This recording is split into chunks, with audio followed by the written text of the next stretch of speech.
beautiful child. Come and put him there in the manger and see if there's some fresh straw that'll keep him warm.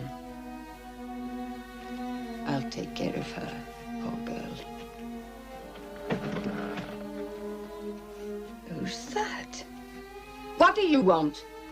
This is no place for you. Get out! Get out, you hear me? Off! Off with you! Can't you see? Poor girl just had a child. That's why we've come. We were told to. Told? By who? We were out there in the fields. This man came to us from nowhere. An angel, shepherds, he said. They say that Israel is a scattered flock that lacks a shepherd. And then he said, tonight the shepherd is born.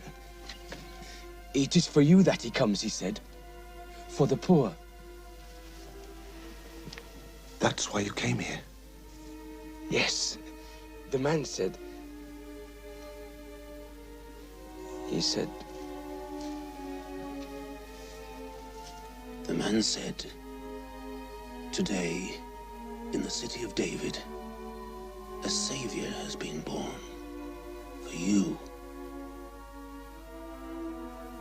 Glory to God in the highest, he said. And peace on earth for those whom he loves.